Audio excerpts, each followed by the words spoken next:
अस्सलाम वालेकुम, good morning. भली करे आया जी आया नू वशत बखैर रागले। नया दिन के साथ मैं हूँ सैयद फैसल करीम और मैं हूँ महक असलम। नया दिन, नई सुबह, एक नया अज़्म, बहुत कुछ नए करने की जब आप सोच लेते हैं तो फिर अल्लाह ताला आपके लिए बहुत सारे रास्ते निकाल देता है। बहुत सारे मौज़ूआत हैं आज जिन पर हमने बात करनी, स्पेशली 2022 में हमने जो जो चीज़ें देखी आज उन पर ज़रा हम डिटेल में बात करेंगे। लेकिन सबसे पहले आज के प्रोग्राम में आपसे अच्छी बात हम शेयर करें, क्योंकि ज़ाहिर है अच्छी बात करने का मकसद यही रहता है कि दिन का आगाज़ अगर अच्छा हो जाए तो पूरा दिन बड़ा अच्छा सा गुजरता है। तो आज की अच्छी बात यह है कि बर्दाश्त बुज़दिली नहीं बल्कि ज़िंदगी का एक अहम उसूल है। जिस दिल में क़ुव्वत बर्दाश्त हो वो कभी हार नहीं सकता। अगर आप मुझे ये लगता है कि आज का वक्त ऐसा है कि अगर आपको कभी किसी का रवैया पसंद नहीं आ रहा तो आप बर्दाश्त कर लें। बर्दाश्त इस सेंस में कि आप कहें कि छोड़ दो, जवाब मत दो, या फिर आप ये सोच लें कि यार पता नहीं शायद उसकी ज़िंदगी में, अपनी ज़िंदगी में किसी इम्तिहान से गुजरा जो उसका इस तरह से रवैया है। मुझे ऐसा लगता है कि ये सोचना चाहिए, स्पेशली आपको अपने कोलीग्स के बारे में। प्रोफेशनली कहा जाता है कि अगर आप अपने शौक का काम कर रहे हैं तो वो नौकरी नहीं है। नौकरी उसी वक्त होती है कि जब आप अपने नापसंद अफराद के साथ वो काम करें और प्रोफेशनलिज्म को मद्देनजर रखें तो फिर आगे बढ़ते हैं। ये बड़ी ज़रूरी बात है। एक चीज़ मैं मेंशन करूँगी, आज के दौर में बहुत सारे लोग हमें प्रोफेशनली नज़र नहीं आते, प्रोफेशनली इदारों में काम करते लेकिन उनके अंदर वो प्रोफेशनलिज्म नहीं होती। तो जब आप अपनी ज़िंदगी में प्रोफेशनलिज्म नहीं लेकर आते तो फिर ज़िंदगी भी आपको इन रिटर्न उतना नहीं देती जितना आप सोच रहे होते हैं। तो आगे बढ़ जाते हैं। अब फाइनली आगे बढ़ते हैं। साल 2023 आने में बस चंद रोज़ ही बाकी रह गए, चंद घंटे बाकी रह गए। 2022 में क्या हुआ ये बताते हैं। 2022 में कराची के शहरी डाकुओं के रहमो करम पर रहे। मज़ाहमत पर 102 लोगों की जानें गई। निशाना बनने वालों में समा के सीनियर प्रोड्यूसर और हमारे बहुत ही अच्छे सीनियर कलीग अथर मतीन भाई भी शामिल थे। रवा साल मोटरसाइकिल और गाड़ियाँ छीनने की वाक़यात में 10% इजाफा हुआ। 56,000 से ज़ायद शहरी मोटरसाइकिलों और 2200 गाड़ियों से महरूम भी हुए। तो साल बदल रहा है, क्या कराची की हालत या किस्मत बदलेगी, अल्लाह जाने। एक सवालिया निशान है इस सवाल पर, और ये एक ऐसा सवाल है जिसका जवाब किसी के पास नहीं, या इवन जो कराची को संभालने वाले हैं ना, जो कराची के बड़े हैं, उनके पास भी इस सवाल का जवाब नहीं है। आगे बढ़ते हैं। 2022 फनकारों की शादीशुदा जिंदगियों पर भी बहुत ज़्यादा भारी रहा। शोबिस इंडस्ट्री की जो जोड़ियाँ हैं उन्होंने हकीकी ज़िंदगी में अपनी राहें जुदा कर ली। फ़िरोज़ खान अलीज़ा सुल्तान ने शादी ख़त्म करने का ऐलान किया। इसी तरह अदाकारा सना और इमाम फ़खर का 14 साला बंधन टूट गया। इमरान अशरफ और उनकी अहलिया जो थी, साबिका अहलिया किरण अशफाक भी अलहदा हो गए। आयमा बेग और शहबाज शिगरी ने भी अपनी मंगनी ख़त्म कर दी। ये तो थी 2022 की खबरें। आज प्रोग्राम में हमारे पास बहुत सारे ऐसे मौज़ूआत हैं और ऐसे टॉपिक्स हैं जिन पर हमने बात करनी है। तो भारतीय एजेंट कुलभूषण यादव पर बनी फिल्म ढाई चाल के किरदार आज होंगे हमारे साथ। उनसे इस फिल्म के बारे में बात करेंगे। जितना ज़्यादा मैं हमेशा से मानता हूँ मैं कि भारतीय फिल्म इंडस्ट्री ने हमेशा पाकिस्तान मुखालिफ प्रोपेगेंडा लेके वो चली है, चाहे वो जंग के हवाले से हो या आप कोई भी फिल्म देख लें। ऐसे में पाकिस्तान का वर्डिक्ट जाना बहुत ज़रूरी है। तो हम देखेंगे कि जो पूरा नैरेटिव बना है उसको काउंटर करने के लिए हमने कैसी फिल्म बनाई है वो आज जो है हम उनकी कास्ट से आपको मिलवाएंगे। अच्छा जी, अब ज़रा बात करते हैं बदलते मौसम की। पंजाब के मैदानी इलाकों में सुबह के औकात में शदीद धुंध, लाहौर में स्मॉग की क्या सूरत हाल है ये हम जानेंगे। लेकिन अब सुनने में ये आ रहा है कि जी जो पंजाब के कुछ इलाके हैं वहाँ पर अब बारिश होना शुरू हो गई है और दुआ यही की जाती है स्मॉग के वक्त में कि जी बारिश हो ताकि जो स्मॉग है वो ख़त्म होना शुरू हो जाए। मौसमी फलों की अफादियत का तो सबको पता ही है, क्या किसी फल का कोई नुकसान भी है, आज इस पे भी हम बात करेंगे। अच्छा, इसके अलावा प्रोग्राम में हम ट्रक आर्ट की बात तो अक्सर करते हैं। आज आपको मुनफरिद एक ट्रक दिखाएंगे। अच्छा, देख भी रहे होंगे आप, लेकिन खैर इस पे आज हम डिटेल में बात करेंगे। इसी वाले से तो लिखा होता है मैं बड़ा होकर ट्रक बनूंगा, बड़ा होकर ट्रक बनूंगा। ये देखें, ये रक्षा था, इसको बड़ा होकर ट्रक बनना था, लेकिन ये बड़ा तो नहीं हुआ, ये छोटे छोटे में ही ट्रक बन गया। और उस पर देखें लोग भी सवार है। तो भाई बहुत सारे मौज़ूआत और रिपोर्ट्स हैं जो हम शामिल करेंगे, लेकिन सबसे पहले जहन में सवाल आ रहा है और सवाल जो है उसका जवाब भी हम जानने की कोशिश करेंगे। कराची में बल्दियाती इंतखाबात होंगे या नहीं, इस हवाले से बहुत सारे शक व शुबहात हैं, लोग बहुत कन्फ्यूजन का शिकार हैं। हमने भी बहुत ज़्यादा बातें सुनी, बहुत ज़्यादा सवालात किए, कहा यही गया कि भाई हो जाएंगे। इलेक्शन की क्या तैयारी है और उम्मीदवार क्या कहते हैं, ये जानते हैं खुर्शीद आलम की रिपोर्ट में। कराची की हर महफिल में एक ही सवाल दोहराया जाता है कि क्या 15 जनवरी को बल्दियाती इंतखाबात होने जा रहे हैं या नहीं। इसी हवाले से हम मालूम करेंगे इलेक्शन कमीशन के ज़िम्मेदारों से और सियासी उम्मीदवार से भी कि उनकी नज़र में बल्दियाती इंतखाबात होंगे या नहीं। District election commissioner Keamari madam Humaira Binat Maaz हमारे साथ मौजूद हैं। हम उनसे पूछेंगे, मैडम क्या तैयारियां आप लोगों की और बाकी क्या होने जा रहे हैं बल्दियाती इंतखाबात या नहीं? कुछ लोगों को शक है कि शायद ना हो पाएँ, आप लोगों की क्या तैयारी? डिस्ट्रिक्ट केमाड़ी के हवाले से हमारे पास जो है मतलब कंप्लीट तैयारी है। सेंसिटिव पोलिंग स्टेशन जो है हमारे 383 हैं और 164 हमारे मोस्ट सेंसिटिव पोलिंग स्टेशन हैं। यहाँ हमारे डिस्ट्रिक्ट केमाड़ी के अंदर 1200 से ऊपर जो हैं वो जनरल मेंबर्स और चेयरमैन जो हैं खड़े हो रहे हैं, जिसमें जो हैं 5 इंतकाल हो चुके हैं, जिसमें 4 जो हैं बल्दिया सब डिवीज़न के हैं, बल्दिया TMC के हैं और 1 मारीपुर TMC के हैं। और इसके अलावा जो ये जो तरबियत का मरहला होता है, जो लोग आते हैं ड्यूटी देने के लिए, उनकी तैयारी भी हो चुकी हैं आप लोगों की? जी, हमारे पास कंप्लीट पोलिंग स्टाफ की जो है वो कंप्लीट ट्रेनिंग हो चुकी है और इसके अलावा जो है इनकी इंश्योर की जा रही है अटेंडेंस। देखिए, इसमें ये मैं आपको बता दूं कि इलेक्शन कमीशन ऑफ पाकिस्तान ने बल्दियाती इंतखाबात के दूसरे मरहले की जो पोलिंग का दिन है उसके लिए 15 जनवरी मुकर्रर की है, 15 जनवरी 2023। और इस सिलसिले में हमारे तमाम तर इंतजाम मुकम्मल हैं। वो क्योंकि इलेक्शन कमीशन की तारीख 15 तारीख है, वो हमारा भी यही है कि 15 तारीख को इलेक्शन होंगे। हमारे जो पोलिंग बैग्स हैं वो तैयार है, स्टाफ अपॉइंट हुआ हुआ है, जो ट्रांसपोर्टेशन प्लान है वो DRO साहब ने तैयार किया हुआ है, सिक्योरिटी प्लान पुलिस ने तैयार किया हुआ है। तो हमारी तरफ से सारी तैयारी मुकम्मल है। लेकिन आप देखें, एडमिनिस्ट्रेटर हुआ, फिर सियासी एडमिनिस्ट्रेटर हुआ और फिर एडमिनिस्ट्रेटर आ गया और ये सारी चीज़ें जिस तरह होती रही हैं, ये आपके सामने की बात है कि शहर का सिर्फ मजाक हो रहा है और कुछ भी नहीं हो। कोई भी पार्टी इस वक्त ग्राउंड के ऊपर मौजूद नहीं है, इंतखाबी मुहिम चलाने की तैयार ही नहीं है और कोई भी पार्टी मुझे इस वक्त सीरियस नज़र नहीं आ रही कि वो शायद कोई इलेक्शन करवाना चाहती है। इलेक्शन कमीशन का कहना है कि बल्दियाती इंतखाबात अपने वक्त पर यानी 15 जनवरी को होंगे, लेकिन बल्दियाती इंतखाबात के हवाले से गैर यकीनी जो सूरत हाल है उससे यकीनन अंदाज़ा किया जा सकता है कि बाज़ ताकतें बल्दियाती इंतखाबात को मुलतवी कराना चाहती हैं, लेकिन इसका सियासी नुकसान सिर्फ उन जमातों को होगा जो इस इल्तिवा की ज़िम्मेदार होंगी। कैमरामैन मोहम्मद आतिफ के साथ खुर्शीद आलम, समा, कराची। अच्छा, जब जिम्मेदारी की बात होती है तो भाई जिम्मेदारी तो और भी बहुत सारी चीज़ों की हैं। सिर्फ इलेक्शन हो जाना या ये कह देना जी बल्दियाती इंतखाबात और फिर आके ये कह देना जी कि पीपल्स पार्टी की मकबूलियत कहीं कम नहीं हुई या दीगर पार्टीज़ की, मैं सिर्फ एक पार्टी की बात नहीं करी, PTI की भी, जमात इस्लामी की भी। आई थिंक अब ये वो वक्त है फैसल कि इस जंग से निकल के किसी भी एक पार्टी का सिर्फ कराची के लिए सोच ले या सिंध के लिए सोच ले। एक पार्टी वाली गेम ही नहीं है। आप क्या समझ, आप तो शुरू से कराची के स्टेक होल्डर्स बहुत हैं, उन सारे स्टेक होल्डर्स को मिलना होगा। कराची का निज़ाम एक तर्ज हुकूमत के पास नहीं है महक। कराची का तर्ज जो निज़ाम हुक्मरानी है वो तकरीबन 5 से 6 बॉडीज़ हैं, 7 बॉडीज़ हैं। हाँ। आपको पता है ना कि कैंटोनमेंट बोर्ड अलग है, बल्दियाती वाले मामलात अलग हैं। सो इट्स नॉट अबाउट कि कौन क्या करे, इट्स अबाउट सबको एक पेज पे आना होगा और सबको एक पेज पे आके, क्योंकि मसाइल बढ़ रहे हैं, मसाइल गंभीर होते जा रहे हैं और जब तक इन मसाइल को एड्रेस नहीं करेंगे तब तक जो है वो की बात है कि हमारे प्लेटफॉर्म से कितने मसले एड्रेस किए गए। जैसे कराची के जो शहरी 2022 में पुलिस, हमने देखा कि हमें पुलिस उतनी एक्टिव नजर नहीं है, डाकुओं के रहमो करम पे हमें नजर आए, क्राइम हमने देखा, ट्रैफिक के मसाइल हमने देखे, इसके अलावा पानी का मसला। तो मतलब हम हमेशा से सोचते हैं कि समंदर किनारे बसने वाला ये शहर जहाँ के जो बासी हैं वो पानी की कभी हमें पानी की बूंद बूंद को तरसते नजर आते हैं।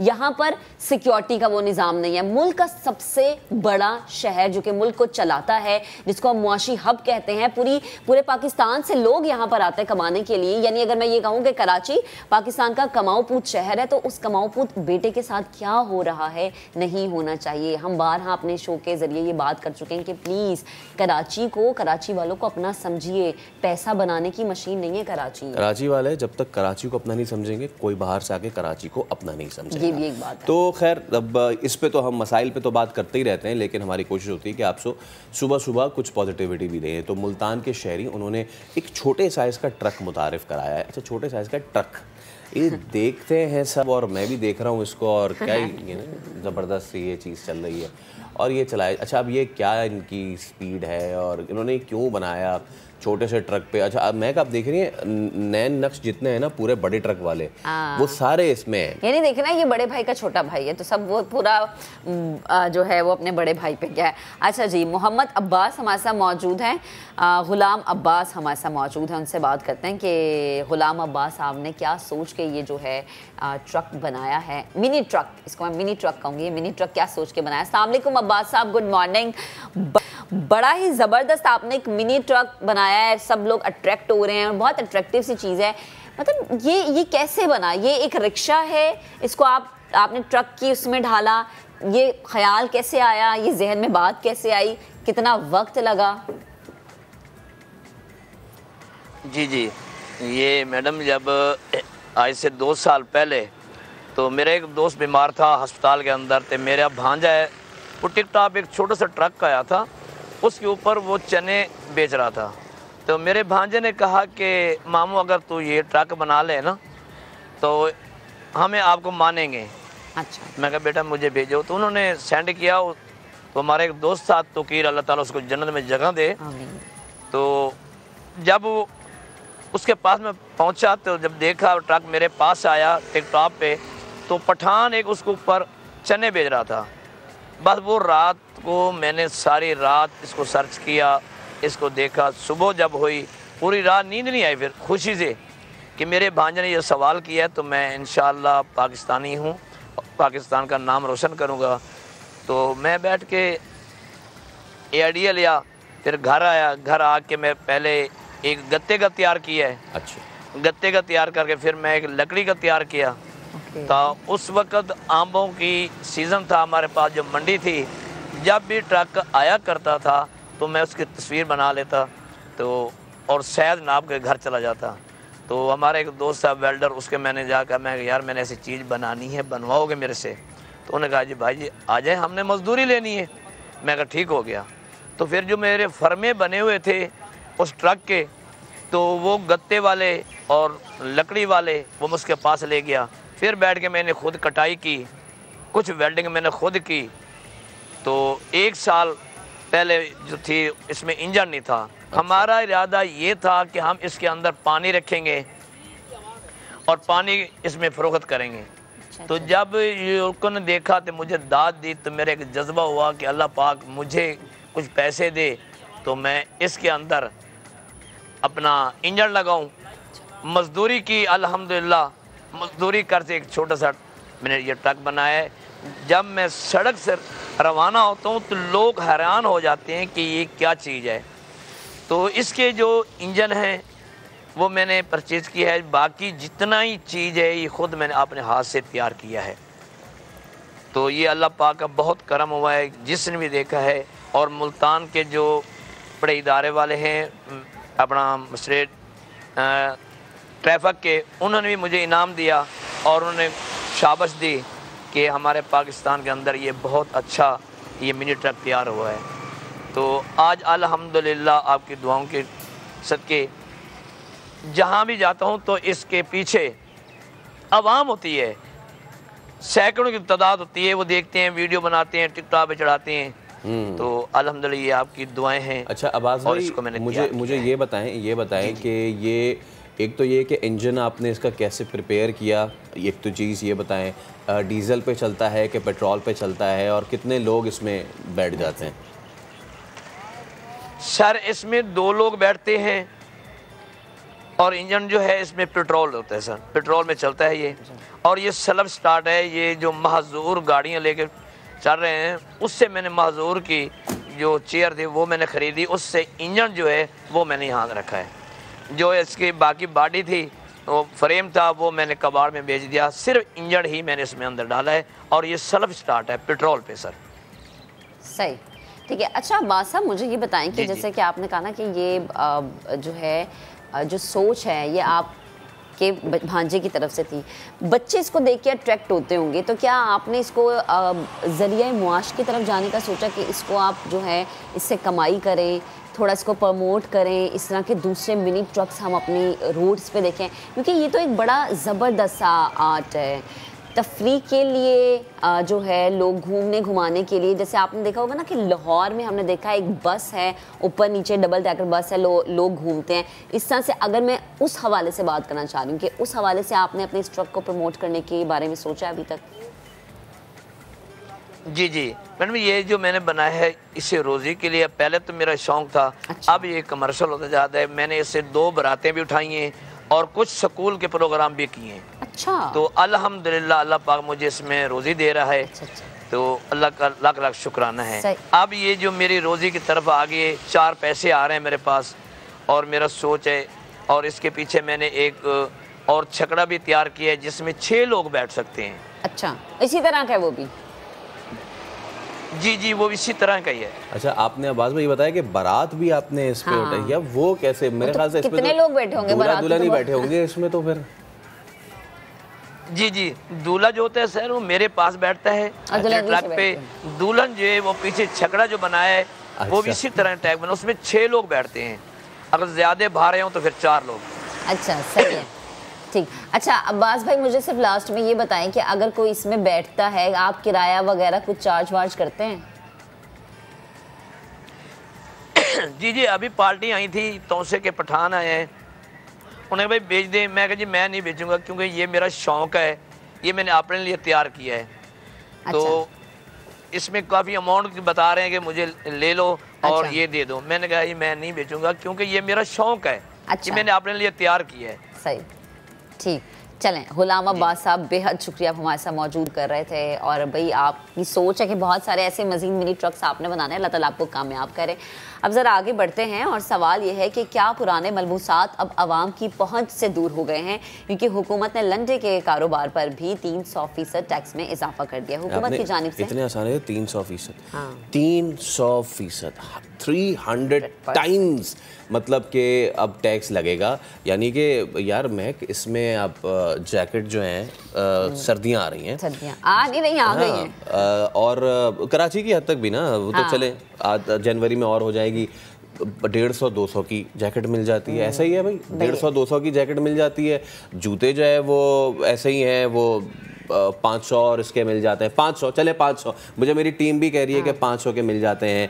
लेकिन अब इसमें ये हुआ है कि 300% टैक्स, ये क्यों हुआ, इम्पोज क्यों हुआ है, और इसके बाद इम्प्लीकेशन क्या होंगी? तर्जुमान सेकंड हैंड मर्चेंट्स एसोसिएशन अमीर मोहम्मद साहब हमारे साथ मौजूद हैं। अमीर साहब अस्सलाम वालेकुम। सबसे पहले तो मुझे ये बताइए कि ये 300% टैक्स लगाया क्यों गया? वालेकुम अस्सलाम। आपसे यार ये करनी थी कि अभी 16 दिसंबर 2022 को हुकूमत ने एक नई वैल्यू निकाली है सेकेंड हैंड यूज क्लोथिंग की। अच्छा। पहले जो है वो 36 सेंट पर किलो के हिसाब से था, अभी उन्होंने वैल्यू उसकी बढ़ा के $1 पे लेकर चले गए हैं। अगर मैं आसान अल्फाज में कहूँ तो इसमें 200% तो सीधा सीधा इन्होंने वैल्यू बढ़ाई है, और अगर हम बाकी टैक्स वगैरह शामिल कर दें तो ये 250 से 300% ये चीज़ें महंगी हो गई है, जो कि पुराने यूज्ड कपड़े हैं। अब जाहिर बात है, आपको भी मालूम है, कोई किसी की उतरी हुई चीज़, पुराने कपड़े कौन पहनेगा? तो ये तो कोई गरीब जो लोग हैं या जो मिडिल क्लास है, लोअर मिडिल क्लास हैं, ये तो उनके पहनने की चीज़ें हैं, वो इस्तेमाल करते हैं। एलीट क्लास तो इससे दूर ही रहता है, वो तो फिनिश्ड गुड्स जो ब्रांड न्यू है, जो ब्रांडेड होंगे, वो लोग पहनेंगे। तो ये गरीब आदमी जिसको एक आम सी जैकेट 200 में 150 में मिलती थी, अब वो अगर 500 से ऊपर जाएगी तो फिर स्पेशली अब है भी सर्दी का मौसम सरमा शुरू हो चुका है, दिसंबर का एंड चल रहा है, तो इसको मजीद मुश्किलात का शिकार हो जाएगा गरीब आदमी। अच्छा अमीर मोहम्मद साहब, मुझे ये बताएं कि आपकी क्या हुकाम बाला से बात हुई इस मामले पर? क्या आपने अपने मुतालबात उनके सामने रखे, अपने तहफ़्फ़ुज़ात उनके सामने रखे, या फिर उन तक पहुँचाए गए थ्रू एप्लीकेशन या किसी भी और तरीके से? यहाँ पर अपनी बात पहुँचाने का जो जरिया है, एक तो है वफाकी मोहतसिब, जो कि बहुत आला अफसरान होते हैं 22 ग्रेड के, उन तक हम लोग 2 दफ़ा दरख्वास्त लेकर गए हैं 10 दिनों में। उसके बाद हमने 25D की एक पटिशन होती है वैल्यूएशन डिपार्टमेंट में, वहाँ किया है। हम हाई कोर्ट भी गए हैं। ये तो 3 जो कानूनी रास्ते थे वो हमने इख्तियार किए। उसके बाद हमारी जो फेडरेशन हाउस में जुबैर मंशा साहब हैं, जो कि हमारे सीनियर सदर हैं फेडरेशन में, चैम्बर ऑफ कॉमर्स के, उनसे हमारी 2 दफ़ा मीटिंग हुई।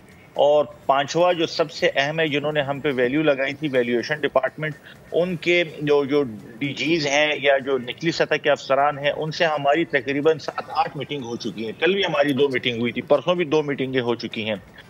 लेकिन असल बात यह है कि ये मामला जितना ये लोग लटकाएंगे, जितना इसको डिले करेंगे, उतने जो है इसका नुकसान और डैमेज बहुत ज्यादा वसी हो जाएगा। मिसाल के तौर पर 400 कंटेनर हमारे पोर्ट पे स्टक शुदा हैं, जिसमें हैवी डिटेंशन और डैमेज के तहत है, तो वो हमने छोड़ दिए हैं। तो ये इस बात का सबूत है कि लोगों का वारा होता तो वो कंटेनर हम रिलीज कराते हैं, हमने वो छोड़ दिया पोर्ट पे। अच्छा, तो अमीर साहब मुझे फिर ये बताइए कि अगर तो इसी तरह मामलात रहे, एक अंदाजे के मुताबिक आपसे पूछ रहा हूँ कि एक जैकेट जो 500,000 की मिलती है कितनी महंगी हो जाएगी, चीज़ें कितनी महंगी हो जाएंगी? इस तो ये है कि देखें, पहले मार्केट में जो 200 का स्वेटर मिलता था वो अब 600 से 700 पे चला जाएगा। जो कंबल है, अगर एक रफली आइडिया भी हम लें, अगर वो पहले 500 में या 600 में मिलता था तो वो अब 2000 तक पहुंच जाएगा। तो ये एक बहुत बड़ा जो है ना वो गैप है। अब पिछले 25 साल में इतनी वैल्यू नहीं बढ़ी अचानक। अब 36 सेंट से आप इसको $1 पे लेकर जा रहे हैं डायरेक्ट, वो 200 से 250% सिर्फ आप लिए वैल्यू बढ़ाइए, तो इसकी कोई मंतिक नहीं है। जाहिर बात है, महंगाई भी है, कोई भी चीज है, आप तो 5%, 10%, 20% तक ले जाएं। हमने उनसे यही बात की कि इसको आप जो है ना स्टेज बाय स्टेज रखें। एकदम से आपने 250% बढ़ा दिया, जो कि नामुमकिन है। सही। अच्छा, तो अमीर मोहम्मद साहब, हमने ये भी सुना है कि आप लोगों के बहुत सारे ट्रक्स रुके हुए हैं जिनको आने नहीं दिया जा रहा। प्लीज इस हवाले से भी बताइएगा। कंटेनर्स हैं आप लोगों के? हमारे पोर्ट पे 400 कंटेनर हैं। असल बात यह है कि अगर आपके पास टाइम हो तो शायद मैं 1 मिनट में एक्सप्लेन करूं। जो भी पॉलिसी एक्सप्लेन ये करना था कि जो भी गवर्नमेंट पॉलिसी बनाती है उसको एफबीआर इंप्लीमेंट करता है, वैल्यूएशन डिपार्टमेंट उसकी वैल्यू लगाता है। तो अब जाहिर बात है, जब आप एक चीज नई लेकर आ रहे हैं, नई टैक्स रिजीम लेके आ रहे हैं या नई वैल्यूएशन आप लेकर आ रहे हैं, तो उसका उसूल ये होना चाहिए, जिस तरह पूरी दुनिया में एक राज निज़ाम है कि तिजारती तंजीमों के साथ रवाबित हो, उनको इनवाइट किया जाए, उनसे सजेशंस ली जाएं, मार्केट की फेयर वैल्यू उठाई जाए। पूरी दुनिया से गूगल आजकल मौजूद है, तो हम एक गूगल करेंगे तो उसके रेट्स निकल आते हैं। तो अब असल हमारी उनसे इख्तिलाफ इस बात पे है कि उन्होंने हमको एतमाद में नहीं लिया। अगर वो हमको एतमाद में लेते हैं, हमसे कहते कि भाई आपकी क्या इनपुट है, तो हम उनको कहते और वो हमें टाइम देते। मिसाल के तौर पर वो हमसे कहते कि 2 महीने बाद हम ये जो नई वैल्यू है हम इसको अडॉप्ट करेंगे। तो हम क्या करते हैं, हम ये करते हैं कि हमारे जो पाइपलाइन में जो कॉन्ट्रैक्ट हैं, जो कंटेनर आने हैं या जो पोर्ट पे लगे हुए हैं, ये क्लियर करके उसके बाद 2 महीने बाद की जो है ना हम वो होमवर्क अपना मुकम्मल कर लेते, तो ना हम पे इजाफी बर्डन पड़ता, ना सप्लाई चेन मैनेजमेंट जो है वो मुतासिर होती, बल्कि हमारे जहन में एक प्लान होता है कि 2 महीने बाद या 3 महीने बाद ये सब कुछ हमारे साथ होगा, तो हम मेंटली तौर पर प्रिपेयर होते। अब यहाँ तो ये है कि भाई 16 दिसंबर को अचानक हम लोग उठे हैं और उन्होंने कहा कि भाई आपकी ये इम्प्लीमेंटेशन हो गई है। अब वो 10 दिन के अंदर 400 कंटेनर पोर्ट पे फंस चुका है। अब ये डिटेंशन है, डैमेज है, वो फंस चुके कंटेनर, हमने छोड़ दिए, कोई कंटेनर किसी ने नहीं निकाला है। ओके, ठीक है। अमीर मोहम्मद साहब, बेहद शुक्रिया वक्त देने को करने के लिए। अगेन वही बात फैसल वाली कि 300% इजाफे का मतलब यानी हर चीज़ अब उस शख्स की पहुंच से दूर होगी जिसको लगता था कि लुंडा उसके लिए वो मार्केट है जहां से फैसल वो इजीली कोई भी चीज परचेज कर सकता है। बिल्कुल, और खास तौर पे सर्दियों की आमद के साथ तो जुल्म है। अच्छा, ना सिर्फ कपड़े बल्कि वहाँ पे ब्लैंकेट्स और मैंने सुना बहुत हर चीज बड़ी अच्छी मिलती है। Welcome back once again. ज़रा लाहौर का रुख करते हैं और लाहौर समेत मुख्तलिफ इलाकों में हल्की हल्की बूंदाबांदी शुरू हो गई है। सर्दी की शिद्दत में बहुत ज़्यादा इजाफा हो चुका है और शहर में शायद धुंध के बादल अभी भी छटे नहीं हैं, यानी हटे नहीं हैं, और ट्रेन्स के शेड्यूल बहुत ज़्यादा मुतासिर हुए हैं। फ़ज़ाई ऑपरेशन भी मुतासिर हो रहा है। अब क्या है मौसम का हाल, जानेंगे अपनी नुमाइंदा आयशा अता से। आयशा, हल्की बूंदाबांदी के बाद कुछ स्मॉग के मामला बेहतर हुए हैं या अभी भी सिचुएशन वैसे ही है? जी फैसल, मैं बताती चलूँ कि मौसम सरमा की पहली बारिश का आगाज़ जो है वो मुल्क के दीगर शहरों की तरह लाहौर में भी हो चुका है। दिन के आगाज़ के साथ ही हल्की हल्की बूंदाबांदी बरसने का सिलसिला जो है वो जारी है। और अब बात कर रहे हैं स्मोक के बादल छटने की, तो ये बारिश जो होती है वो बिल्कुल मामूली होती है। स्मोक के बादल जो है वो अभी इसी तरह से मंडला रहे हैं जो गुज़श्ता 30 दिन से हम लोग देखते आ रहे हैं। इसमें कमी वाकई नहीं हुई।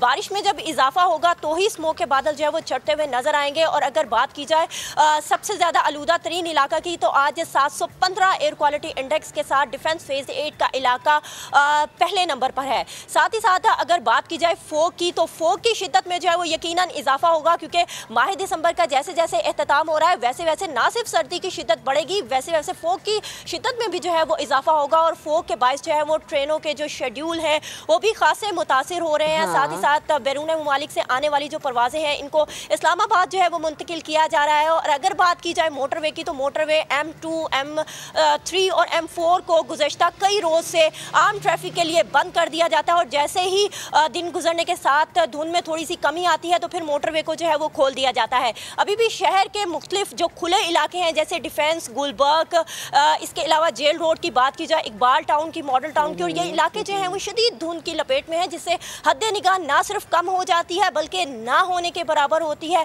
ट्रैफिक हादसा जो है वो इससे होने का खदशा होते हैं। तो महकमा मौसमियात की जानिब से एक खुशी का संदेशा जो है वो लाहौरियों के लिए भेजा गया है। उनका ये कहना है कि आइंदा 2 रोज़ तक शहर में जो है वो हल्की बारिश बरसने का सिलसिला जो है वो जारी रहेगा, जिससे स्मोक के बादल जो है वो कुछ हद तक जो है वो उनमें कमी आएगी। और साथ ही साथ लाहौरिये जो है वो खुश तो हो, लेकिन इतने भी खुश ना हो, क्योंकि एहतियाती तदाबीर का दामन अभी भी उन्हें हाथ से नहीं छोड़ना है। जरूरी है, बारिश हो या ना हो, लाहौर का और बल्कि आपका वेदर ऐसा है कि आपको बीमार कर सकता है। और ना सिर्फ इंटरनेशनल बल्कि जो डोमेस्टिक फ्लाइट्स हैं वो भी बहुत ज़्यादा मुतासिर होती हैं। मैं समझ सकता हूँ आपका दुख, करें और बड़े सोच समझ के प्लान करें। आपने कहीं फ्लाई करना है तो समझ सकते हैं। ओके जी, आप सोच समझ के फ्लाई भी करें, आप सोच समझ के गाड़ी पे भी जाएं, सोच समझ के ट्रेन पे भी जाएं। दुआ करें कि जिन जिन ने जाना है वो जो है मंजिल मकसूद तक पहुँचे। अच्छा जी, आगे बढ़ते हैं। We talk about the fruits in our show. और फल जो हैं वो बड़े गज़ाई, सिर्फ गज़ाइयत से भरपूर नहीं, टेस्टी भी बड़े होते हैं। और जिनको डाइट करनी होती है वो कहते हैं कि जी आप नेचर्स कैंडीज़ की तरफ जाएं rather than eating those sugary chocolates. लेकिन बहुत सारे ख़ासतौर पे हमारे सीनियर्स जो हमारी अम्माएं ना वो कहती हैं कि जी भाई इतने बजे ये मत खाओ, इतने बजे कीनू नहीं खाओ, गला ख़राब हो जाएगा। अनार नहीं खाओ, इससे चेस्ट में कंजेशन हो जाएगा। ये मिथ है बड़ा यार। अच्छा फैसल, मेरी अम्मी अभी मुझे परसों कहती है कि बस अब अपने बेटे का जो केले का इंटेक है ना वो ख़त्म कर दो, उससे ना बलगम पैदा होगा, चेस्ट ब्लॉक हो जाएगी। अब मैंने कहा ये क्या मतलब कि वो है ना, उन्होंने कहा नहीं सर्दियों में ऐसा होता है। अब लेकिन देखिए वेदर वेरी करता है, पंजाब में बहुत सर्दी है लेकिन कराची में वो वेदर नहीं है। खैर, अब ये जितनी भी चीज़ें इस पर बात करना बहुत ज़्यादा ज़रूरी है जी, कि फल को खाने का सही वक्त क्या है और इन बातों में कितनी सदाकत है, और क्या वाकई किन्नू, अनार या केला हो जाए या कोई भी अभी जो सर्दियों के फल हैं वो आपका गला ख़राब कर सकता है या आपकी चेस्ट को ब्लॉक कर सकता है। इस पर बात करने के लिए न्यूट्रिशनिस्ट आयशा अब्बास हमारे साथ मौजूद है। अस्सलाम वालेकुम आयशा। वालेकुम अस्सलाम। बिल्कुल ठीक ठाक। घूम घुमा के आ गई हैं आप? हाँ, शादी अटेंड करके आ गई? शादी अटेंड करके वापस। अच्छा, मुझे बताएंगे ये जो कहते हैं जी शाम के वक्त में आपने अमरूद नहीं खाना, सर्दियों में आपने केला नहीं खाना, कितनी सदाकत है इन बात। देखिए बात यह है कि कुदरत ने जिस मौसम में जो फल उतारे हैं अल्हम्दुलिल्लाह वो तो हमने इस्तेमाल करने हैं, ठीक है। और अगर कुदरत हमें उन फलों का तोहफा दे रही है, जिस मौसम के जो फल हैं, मौसमी फल का इस्तेमाल आपने करना है। कुदरत हमारे साथ ये नाइंसाफ़ी कैसे कर सकती है कि जिस मौसम में जो फल उतारा गया है वो हमारे सेहत के लिए अच्छा ना हो। तो ये तो हम कह ही नहीं सकते कि जिस मौसम का जो फल है हम इस्तेमाल ना करें। गर्मियों में अगर आम आता है हमने आम का इस्तेमाल करना है। तो सर्दियों की जो सौगात है इस वक्त, जो हमारे पास फ्रूट्स हैं उसमें सिट्रस फ्रूट्स हैं, उसमें गोवर्स हैं, उसमें अनार हैं, तो हमने इनका इस्तेमाल लाजमन। मुझे तो लगता है सर्दियों के सारे फ्रूट्स ना विटामिन सी से भरपूर हैं। आपको मुफ्त में विटामिन सी मिल रहा है सर्दियों में। तो ये आपके पहले क्वेश्चन का तो जवाब हो गया कि मतलब इसमें 10 नंबर तो मिल गए हम सबको कि हमें उनका इस्तेमाल ज़रूर करना है। और इसमें जो स्ट्रॉबेरीज और बेरीज और ये वाले फल थे जिनको प्रिजर्व करके रखा गया है, जो गर्मियों के थे, उनका इस्तेमाल हमने नहीं करना क्योंकि वो गर्मियों के फल थे। तो जो सर्दियों के फल हैं जो फ्रेश आ रहे हैं इस वक्त, हमने उनका इस्तेमाल करना है। अब आ जाती है बात ये होती है कि फलों का तरीक़ेकार इस्तेमाल और उनका ड्यूरेशन, उसकी वजह से बड़े जो हैं वो परेशान होते हैं। और अपने देखिए बड़े हमारे कभी भी दुश्मन नहीं होते और अपने बच्चों के लिए वो बहुत फिक्र कर रहे होते हैं। तो टाइम और उसकी ड्यूरेशन और किस वक्त आपको खाना है वो इम्पोर्टेंट होता है। ऑरेंजेस के अंदर होता है विटामिन सी, और विटामिन सी जो होता है वो आपके गले के लिए, आपके इम्यूनिटी को स्ट्रॉन्ग करने के लिए कोविड ने जो हमें सबक नहीं भी पढ़ाना था वो भी पढ़ा दिया। तो आपकी इम्यूनिटी को स्ट्रॉन्ग करने के लिए आपके गले के, आपके नज़ले, खांसी, इन तमाम चीज़ों के लिए बहुत बेहतरीन है। और यही विटामिन सी अनार में भी है, अमरूद में भी है और ऑरेंजेस में भी है। तो अगर हमने इन्हीं सर्दियों के फलों का इस्तेमाल किया तो अव्वल तो हमें ये चीज़ें होंगी नहीं। दूसरा क्वेश्चन ये है कि अगर हमें खांसी, नज़ला, ज़ुकाम और ये चीज़ें हैं तो क्या हम इनका इस्तेमाल कर सकते हैं? बिल्कुल कर सकते हैं। अच्छा, हाँ बिल्कुल कर सकते हैं, करना चाहिए। और जिन लोगों को जो थोड़े बहुत जिनको नॉलेज है, जिनको अगर खांसी वगैरह हो भी रही होती है तो वो अनार का जूस, ऑरेंज का जूस, गुआवास इस्तेमाल करते हैं, लाजमन करते हैं मज़ीद, ताकि विटामिन सी मिले और ये क्योर हो जाए। ओके। अब आखिरी आपका जो उसको मैं तरीक़ेकार बताऊँ वो ये है कि इनका इस्तेमाल करना चाहिए ड्यूरिंग द डे। इनको सुबह के टाइम पे आप इस्तेमाल करें। दूसरी बात है कि नाश्ते में इस्तेमाल करें। तीसरी बात है कि खाली पेट इस्तेमाल करें, वो बहुत अच्छा है, विटामिन सी की एब्जॉर्प्शन बहुत अच्छी होती है। और चौथी बात यह है कि अगर वो भी नहीं हो सकता तो ड्यूरिंग द मील्स इस्तेमाल करें। और दूसरा इम्पॉर्टेंट एक और चीज़ ये कि इनको आपस में मिक्स ना करें। अगर आपने एक टाइम पे ऑरेंज ले लिया है तो दूसरे टाइम पे अमरूद ले लें, तीसरे टाइम पे अनार ले लें। अच्छा। उससे आप बहुत महफूज रहेंगे।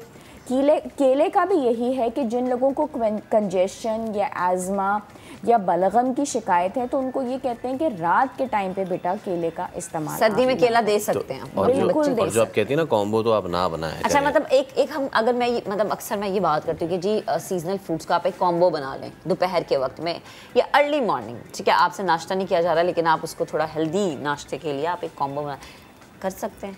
आप कॉम्बो ना दें, आप वन थंब रूल दें कि एक चीज़ दें। एक वक्त में आपने विंटर्स में एक चीज़ दे दी तो वो बेस्ट है। उससे फिर आपको कोई प्रॉब्लम्स नहीं होंगे क्योंकि बाज़ औक़ात एलर्जिक रिएक्शंस होते हैं। अगर कोई पेशेंट किसी फल से एलर्जी है उसको, ठीक है, तो वो फिर आपको पता चल जाएगा। अगर कॉम्बो मील दिया जाता है, हम लोगों को कॉम्बो पैक्स और कॉम्बो मील की बड़ी आदत है क्योंकि वो हमें बहुत हमें आदत हुई भी है, तो फिर जो चीज़ आपको सूट नहीं कर रही उस कॉम्बो की वजह से आपको पता नहीं चलेगा।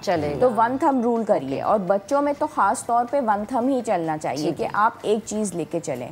अच्छा, ऑरेंजेस के अंदर पोटाशियम जो होता है मौजूद होता है, तो जिन लोगों के अंदर पोटाशियम की वजह से प्रॉब्लम्स है या हाइपरकैलेमिया है तो ऑरेंजेस का एक इस्तेमाल करें, बहुत ज़्यादा ऑरेंजेस नहीं। तो ऑरेंजेस का जो जूस का एक ग्लास होता है वो 4-4, 5-5 ऑरेंजेस का बनता है, तो वो जूस ना लें, एक ऑरेंज करें। तो ये कंडीशन वाइज वैरी करता है। ये इसके लिए ना आई थिंक आपको आयशा नॉलेज होना बड़ा जरूरी है। नॉलेज होना जरूरी है। आप फलों को इल्जाम ना देना। हाँ, तो इसी वजह से हम यहाँ बैठे हैं और वो मिथ्स हमने क्लियर कर ली। एक चीज़, एक तो हमने कहा कि जी अब फल हमने इतने अच्छे खा लिए और ये सारी चीज़ें, एक होता है उसको जहर बनाना। मैं चाहूँगा कि उस पर भी थोड़ा सा आप, क्योंकि कुछ तो एक तो चीनी डाल देते हैं, दूसरा फल खाने के बाद फ़ौरन गटागट पानी पी लिया आपने, तो थोड़ा सा इस पर भी ज़रा रोशनी डालिए। देखिए, फलों के अंदर तो ऑलरेडी कुदरती जो शुगर है वो मौजूद होती है। जब कुदरत हमें फल दे रही है तो वो दे ही इसलिए रही है कि हम जो मिठास का हमें शौक़ है या हम अपना जो स्वीट टूथ है वो दूर करना चाहते हैं या पूरा करना चाहते हैं तो वो फलों के ज़रिए पूरे करें। तो उसके ऊपर मज़ीद हम छिड़क के नमक डालें या चीनी डालें, इसकी क़तन ज़रूरत नहीं है। उसकी वजह से शुगर लेवल्स भी बढ़ते हैं, ठीक है। और कुछ लोग ये समझ रहे होते हैं कि अगर वो डायबिटिक भी हैं तो वो फलों का इस्तेमाल कर लें, तो इसके अंदर भी शुगर फ्रक्टोज होती है, उसकी वजह से आपके शुगर लेवल्स बढ़ सकते हैं। तो आप इसको अपने लिए एक जहमत ना बनाएं और फलों का इस्तेमाल करें ज़रूर, जो भी मौसम के फल हैं, क्योंकि वो कुदरत का तोहफा है। ठीक। अच्छा आयशा, लास्ट में एक कमेंट कीजिएगा कि कोई भी सीजनल फ्रूट है उसकी शेल्फ लाइफ क्या है? मतलब मैं अगर ये चाह रही हूँ कि मैं अमरूद और केलों को काट के सेव कर लूँ जी, के वक्त पे मुझे ज़रा मेहनत ना करनी पड़े, मैंने पहले से उसको सेव किया हुआ काट के, तो क्या शेल्फ लाइफ है? शेल्फ लाइफ 24 आवर्स ही होती है और बाकी बाद आप that's it, और बाकी आप उसके कलर को देख लीजिए, उसका जिस कलरेशन हो रहा है, उसके कलर चेंज हो रहे हैं, उसमें से कोई स्मेल आ रही है और उसमें कोई बहुत ज़्यादा वो ड्राई हो रहा है, आप उसको देख लीजिए। अगर आपने उसको शेल्फ के ऊपर रखा हुआ है, कट नहीं किया हुआ, तो मे बी 3 days, क्योंकि आजकल मौसम ज़रा सा कराची का प्लेजेंट है, सर्दी तो मैं नहीं कहूँगी कि आई हुई है, लेकिन ठंड में 1 वीक तक भी ऑरेंजेस को आप बाहर रख सकते हैं। अदरवाइज कट करके 24 आवर्स आप क्यों अपनी सेहत को एक रिस्क में डालें और उसको रखें कि बैक्टीरिया उसको रहे और फिर उसके ऊपर कल्टीवेट करे और मल्टीप्लाई करे। मैंने सवाल से पूछा कि बहुत सारे लोग ना फ्रूट चाट बना के रख लेते हैं और 2-2 दिन तक है। Thank you so much Ayesha, हमारे साथ मौजूद थी, गुफ्तगू कर रही थी। चलिए हमें लेनी एक break. Welcome back. Arts council Karachi की आर्ट्स गैलरी में छोटी सी आर्टिस्ट जरनाब बलूच अपने ही चेहरे को कैनवस पर उतार कर कोई पैगाम देना चाहती हैं। क्या मैसेज देना चाहती है, मुदस्सिर नज़ीर की रिपोर्ट में देखते हैं। मेरा नाम जरनाब बलूच है। मैं कराची के एक पसमानदा इलाके लियारी से ताल्लुक़ रखती हूँ।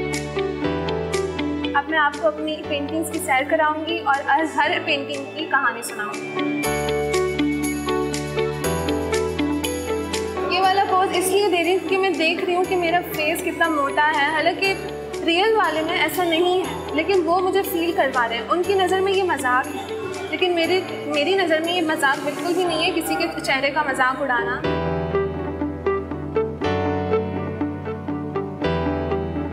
इसमें आंखों में आंसू इसलिए हैं क्योंकि पेन की वजह से, क्योंकि हर जगह से फोर्स आ रहा है, तो मेरी आंखों में से आंसू हैं लेकिन वो गिर नहीं पा रहे। मैं बहुत ज़्यादा पेन में हूँ, इसलिए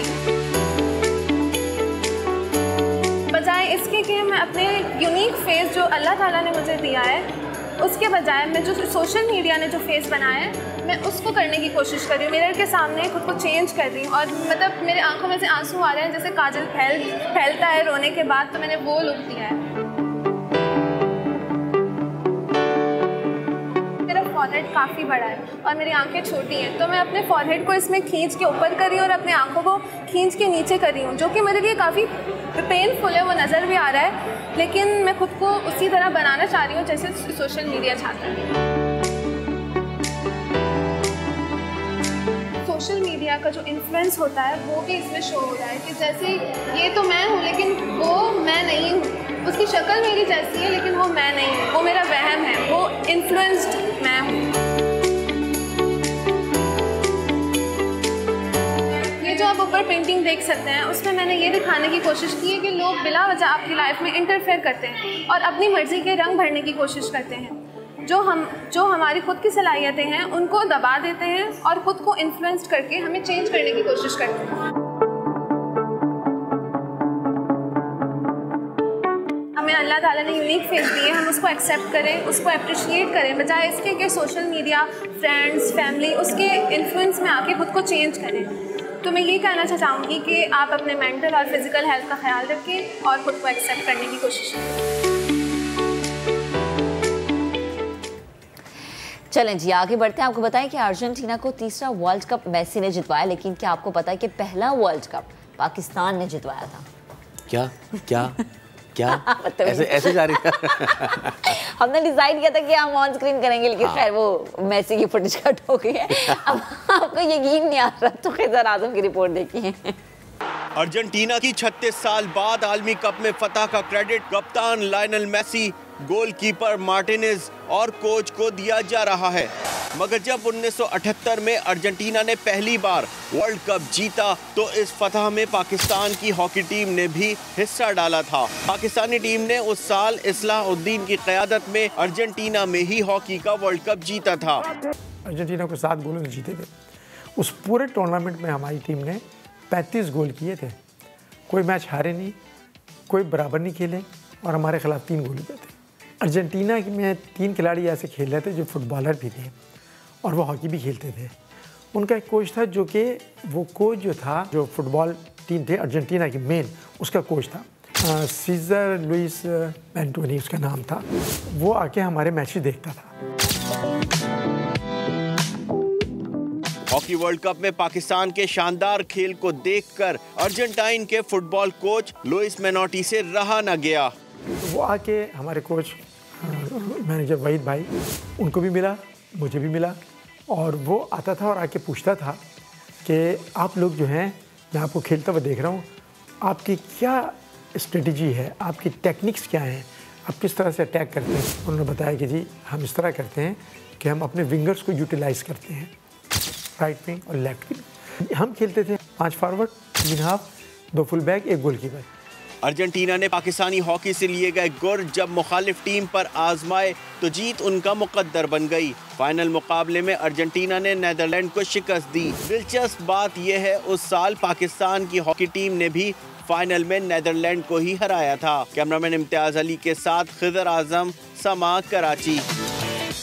तो देखिए कितना शानदार माजी था हमारा कि all the way from Argentina, from south America, एक कोच फुटबॉल का वो आया यहाँ और उसने पाकिस्तान की हॉकी टीम से सीखा और फिर वो सीख के साथ उसने वो फीफा वर्ल्ड कप जीता। बहुत अच्छे हमारे कोच थे वहीद खान साहब, और इस्लाउद्दीन तो आपको पता ही है कि वन ऑफ आवर लेजेंड्स। और पाकिस्तान ने जिसको हराया था उस वर्ल्ड कप के फाइनल में, they were the mighty Dutch, Holland 3-2 से हराया था। तो महक आपने देखा कि हम वो कहते हैं ना कि ज़रा नम हो तो मिट्टी बड़ी मिट्टी ज़रा नम नहीं है, मिट्टी पूरी की पूरी नम है। लेकिन मसला ये है कि उस नम मिट्टी के साथ हमने क्या किया है कि आज हमारे पास ना ऑस्ट्रोट्रफ्स अच्छी हैं, ना ग्राउंड्स अच्छे हैं, हमारे ज़रखेज़ जहन कितने। फैसल हम कल ये बात कर रहे थे कि देखिए हमारे पास टैलेंट की कमी नहीं है, हमारे पास प्लेटफॉर्म्स की कमी है, हमारे पास उन लोगों की कमी है जो कि उन टैलेंट को पहचाने। उससे भी ज़्यादा तकलीफ की बात यह है कि वी वर देयर। एक तो होता है ना कि चले कमी है तो समझ में आता है, लेकिन हमारी डिग्रेडेशन हुई है, हम डाउनफॉल में आए। हमारे पास एक चीज़ थी जो दुनिया सीख के गई, हमें अपना टैलेंट, हमें अपना दिमाग एक्सपोर्ट करना चाहिए था, हमें अपनी थिंकिंग एक्सपोर्ट करनी चाहिए थी। अर्जेंटीना ने उस वक्त भी जीता, अर्जेंटीना आज भी जीता, उसके बीच में भी एक वर्ल्ड कप जीता। यानी कि ऑल्दो कि अर्जेंटीना की हालत हमसे बहुत बुरी इकोनॉमिकली, वो 2 मरतबा भैया दिवालिया भी हो चुके हैं, लेकिन इसके बावजूद जहाँ पे उनका फोकस है ना, उसके साथ वो फोकस्ड रहते हैं। और उन्होंने कमाल काम किया कि पहले वो पाकिस्तान से सीख के गए। Again I would like to take you back to the history, किस तरीके से बताया गया कि जी हम विंगर्स के साथ खेलते हैं और लेफ्ट विंगर्स पे हम लेके प्लेयर चलते हैं और फौरन से फिर यानी कि एक साइड से लेके चलते हैं, बीच में हम कंफ्यूज करके रखते हैं प्लेयर को, और बजाय बीच में पास देने के हम पूरा जो है वो राइट विंगर को, राइट फ्लैंक को पास देते हैं। ये सेम टैक्टिक अपनाई अर्जेंटीना के जो कोच थे उस वक्त बेनिटो ने, और उसके बाद उन्होंने वर्ल्ड कप जीता। और उसके बाद उन्होंने बड़ा अप्रिशिएट किया पाकिस्तान को। होना तो ये चाहिए था कि हमें यहाँ से और ऊपर जाना चाहिए था, और ऊपर जाना चाहिए, बिल्कुल ऐसे। लेकिन हम और ऊपर नहीं गए, हम बल्कि नीचे आते रहे। और फिर वही बात है ना, जब आपके मुल्क में टैलेंट की कदर नहीं होगी, आपके मुल्क में टैलेंट को प्रमोट नहीं किया जाएगा, अब आपके मुल्क में जब टैलेंट के लिए कोई ऐसी जगह नहीं होगी जहाँ पर आके आप ये बताएं जी कि हाँ आप कुछ कर सकते हैं, तो फिर वो टैलेंट मनो मट्टी तले ही जाता है और तो कुछ होता नहीं है। अब जरा आगे बढ़ते हैं, आपको दिखाते हैं शायद जोरों का रिवायती खेल कबड्डी। साहिवाल में मुनक्किद कबड्डी टूर्नामेंट में मुल्क भर के 200 से खिलाड़ियों ने शिरकत की। क्या कुछ था इस मुकाबले में, जावेद शौकत की रिपोर्ट में आपको दिखाते हैं। ढोल की ताप, फजा में उड़ते रंगारंग गुब्बारे और कबूतर। ये है बाबा फरीदुद्दीन गंज शकर कबड्डी टूर्नामेंट का आगाज जो साहिवाल हॉकी ग्राउंड में मुनाकिद हुआ। ये एक तरीही और मसाली इवेंट हमारे साहिवाल में हुआ है। इसका मकसद पाकिस्तान की ग्राउंडों को आबाद करना, मनशियात और अस्पतालों को वीरान करना, और हमारे इवेंट की इंटरनेशनल लेवल पर इतनी पजीराई हुई है कि जिसकी मिसाल हमारा इवेंट खुद आप है। रंगारंग तकरीबात और शाहजोरों का टाकरा शायकीन कबड्डी की तवज्जो का मरकज रहा। टूर्नामेंट में मुल्क भर से आए कबड्डी की टीमों ने हिस्सा लिया।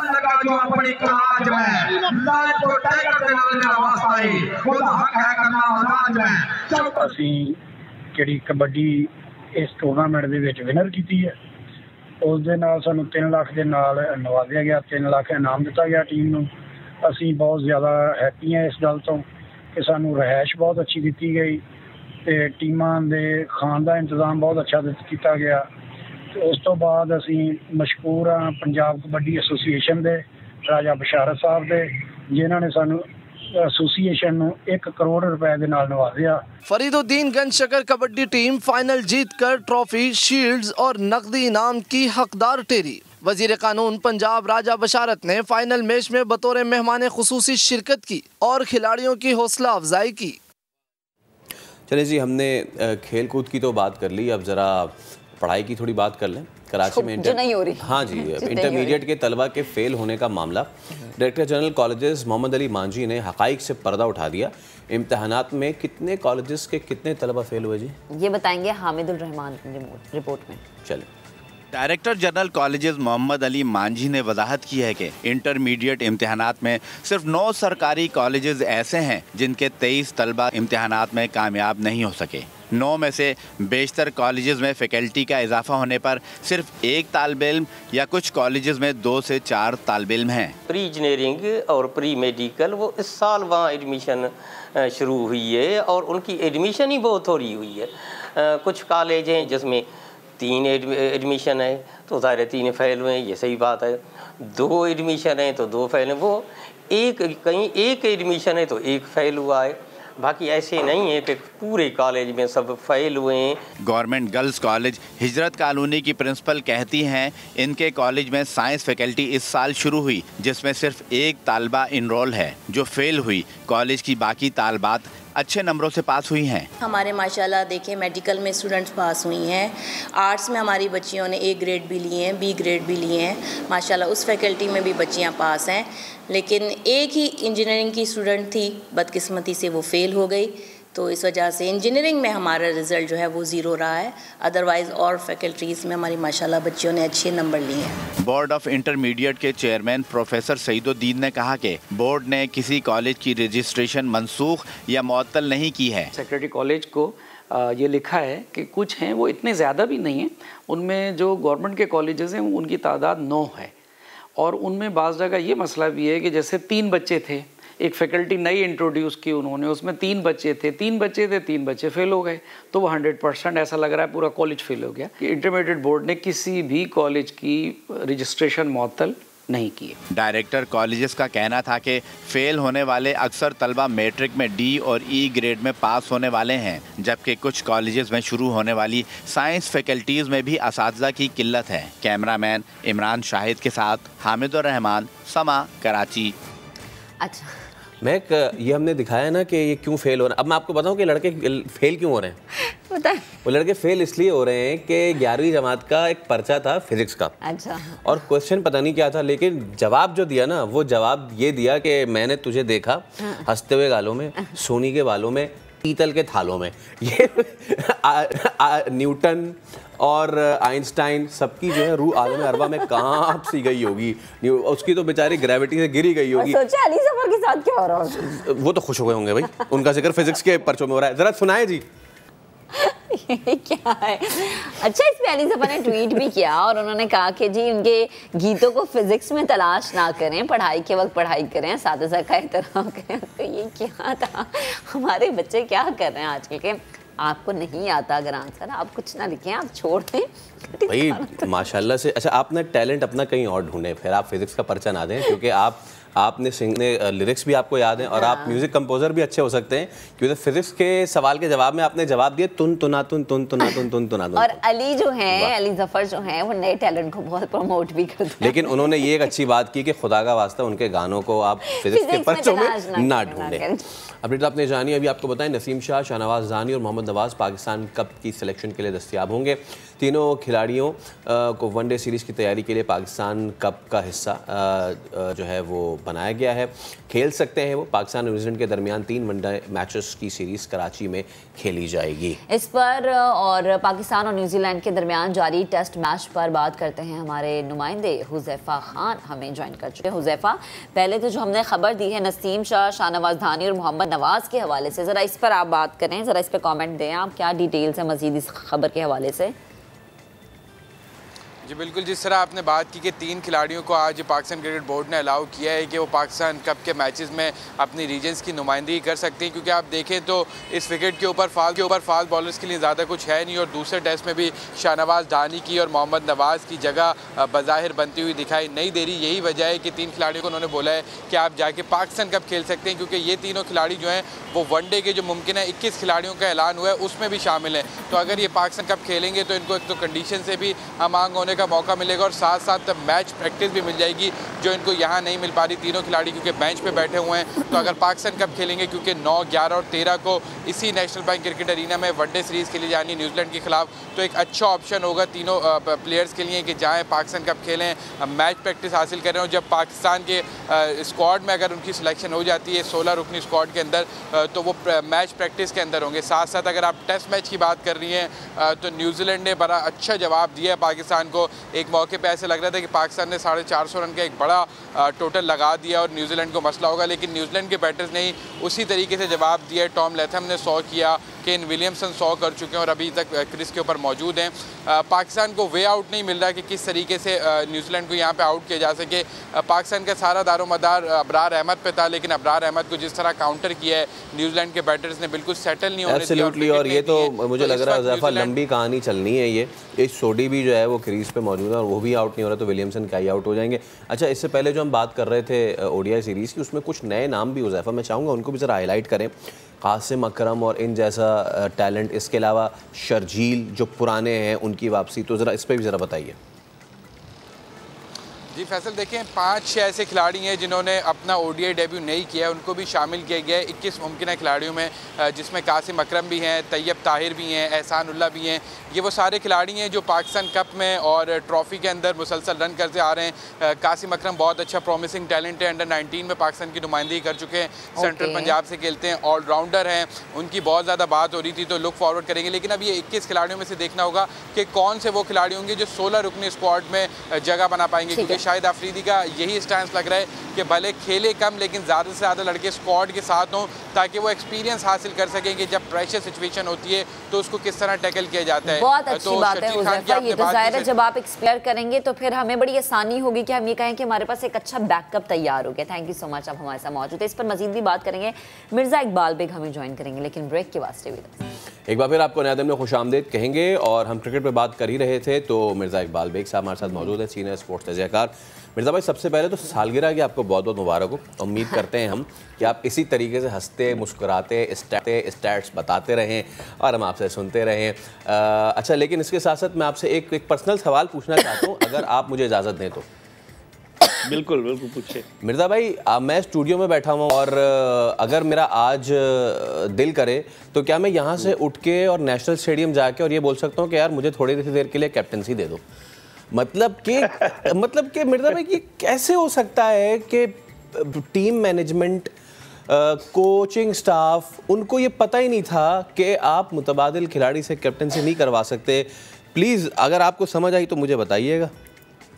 बिल्कुल फैसल, एक तो आपको और मैं दोनों को सुबह बखैर। और दरअसल मामला ये है कि सबसे बड़ा रुपया भैया, जब पैसे आपको इतने साले मिल रहे हैं तो आपको क्या तवज्जो, उनको ये नहीं पता कि आईसीसी का रूल 24.2.1 क्या कहता है कि कोई सब्स्टिट्यूट जो है वो मैदान में कप्तानी नहीं कर सकता। मोहम्मद यूसुफ एक तवील अरसे तक क्रिकेट खेले, सकलैन मुश्ताक एक तवील अरसे तक क्रिकेट खेले, मंसूर राना जो मैनेजर है वो पाकिस्तान क्रिकेट बोर्ड के हाई परफॉर्मेंस सेंटर में कोच रहे, वनडे खेले। क्या इन सबको इस बात का पता नहीं था? दरअसल ये जंग है कप्तानी की, ये सर जंग है। ये चाहते कि कोई और आए और कप्तानी करे, सिर्फ और सिर्फ रिजवान और बाबर आजम के दरमियान ये चीज़ें जो है वो तकसीम होती रहे तो सब अच्छा है। लेकिन आप देखें कि बाबर आजम जब रिजवान को हटाया गया और सरफराज कप्तानी कर रहे थे तो बाबर आजम फौरन उनका फ्लू ठीक हो गया और फौरन वो मैदान में आ गए। तो ये बहुत सारी चीज़ें हैं। अब मुझे लगता है कि सेठी साहब को आकर इन तमाम चीज़ों को ठीक करना होगा, प्लेयर्स पावर को ख़त्म करना होगा। फैसल, मुझे लग रहा है अब दोबारा से पाकिस्तान क्रिकेट में प्लेयर्स पावर सर उठा रही है। मैंने बड़े उरूज व जवाल देखे पाकिस्तान क्रिकेट के होटल में बैठकर एक खिलाड़ी का मेरे पास फ़ोन आया कि हमने बगावत कर दी वसीम अकरम के ख़िलाफ़। फिर उसके बाद मुझे वहाँ से फ़ोन आया साउथ अफ्रीका से एक खिलाड़ी का कि हमने सलीम मलिक की कप्तानी के ख़िलाफ़ बगावत कर दी। तो बेशुमार बगावतें हुई हैं पाकिस्तान क्रिकेट में। जावेद मियांदाद के खिलाफ 1981-82 के ऑस्ट्रेलियन टूर में खिलाड़ियों ने लिख कर दे दिया हम इनकी कप्तानी में नहीं खेलेंगे।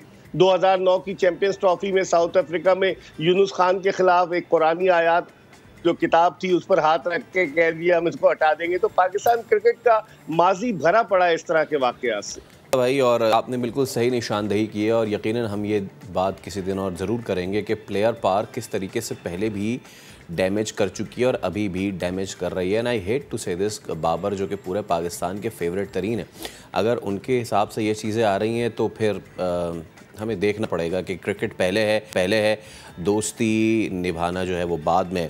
मिर्ज़ा साहब, इस टेस्ट मैच का कुछ कतासिस तो कर जाएं। पूरी दुनिया सर अब ये कह रही है कि आपकी अगर बॉलिंग लाइन स्ट्रेंथ है, आप ये क्या कर रहे हैं? हमने ऑस्ट्रेलिया की सीरीज़ से लेके अब ये इंग्लैंड और अब न्यूजीलैंड, मैं तो बड़ा खुश हो रहा था कि यस हमने रन बना दिए, यस सेंचुरी बना दी। अगले वालों ने भी आके बताया कि भाईजान आपने जो पिच बनाई है ये N5 मोटरवे बनाई है और एक बार फिर इसमें से कोई परचेज नहीं है और अब इस सोडी भी आउट नहीं हो रहे हैं, बाकी तो फिर छोड़ ही दे मामला। दरअसल फैसल मसला ये है कि हमारे खिलाड़ियों का जो माइंडसेट है वो T20 क्रिकेट का हो गया और जो सिलेक्ट किए जा रहे हैं टेस्ट मैचेस में वो T20 के प्लेयर सिलेक्ट किए जा रहे हैं। यासिर शाह कहाँ चला गया? अगर वो अनफिट है तो आप बताएं, जो साबिक चीफ सिलेक्टर थे मोहम्मद वसीम वो बताते। मेरे ख्याल में यहाँ तजुर्बे की कमी नजर आ रही है। आपकी बॉलिंग, आप सिर्फ शाहीन शाह अफरीदी पर कब तक इन्हिसार करते रहेंगे? वो 25 टेस्ट खेला है, उन 99 विकेटें उसकी, लेकिन बाकी क्या कर रहे हैं? और अगर आप हकीकत की निगाह से देखें तो गुज़िश्ता 2 बरस में हमने 8 फास्ट बॉलर्स आजमाए, जिनमें सिर्फ एक शाहीन शाह अफरीदी अपने आप को सेट कर पाया है, बाकी इन और आउट होते रहे। तो आखिर इसका जिम्मेदार कौन है? इसके जिम्मेदार वो लोग हैं जो टीम सेलेक्ट करते हैं, जो टैलेंट को डिटेक्ट करते हैं। और मेरे ख्याल में अब बहुत सारी चीज़ें, तब्दीलियां अमल में आने वाली है। एक कन्वेंशनल सिलेक्शन कमेटी बननी चाहिए और वो जो है जाकर खिलाड़ियों का इंतखाब करे। आपने बिल्कुल सही निशानदेही की। ये बॉलिंग जो है बिल्कुल ऐसा लगता है कि मामूली सी बॉलिंग लगती है, लगती नहीं है पाकिस्तान की टेस्ट की बॉलिंग।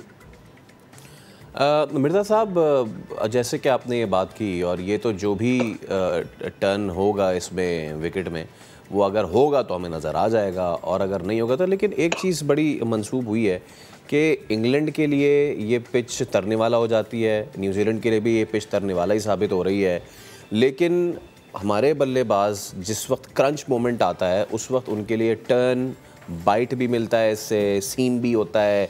तो कहाँ पे चीज़ें लैग कर रही हैं और इस टेस्ट मैच को कहाँ जाता हुआ देख रहे हैं? 462 हो गए, लीड जो है वो हो चुकी है 24 रन की और ओवरनाइट पे विकेट भी नहीं गिरी।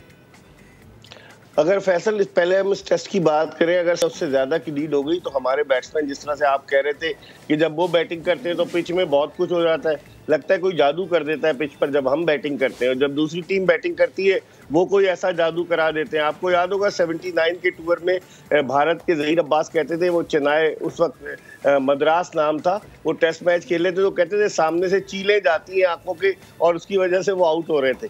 तो मेरे ख्याल में बुनियादी वजह यही है कि पाकिस्तान की जो बॉलिंग वो बैटिंग है वो क्रम्बल कर जाती है अंडर प्रेशर। तो आप देखते हैं कि क्या होता है। आपने देखा पहली इनिंग्स में कैसे पहले ही घंटे में 3 बैट्समैन कैसे आउट हुए, 2 तो स्टंप हुए और एक निकल के मार रहे थे।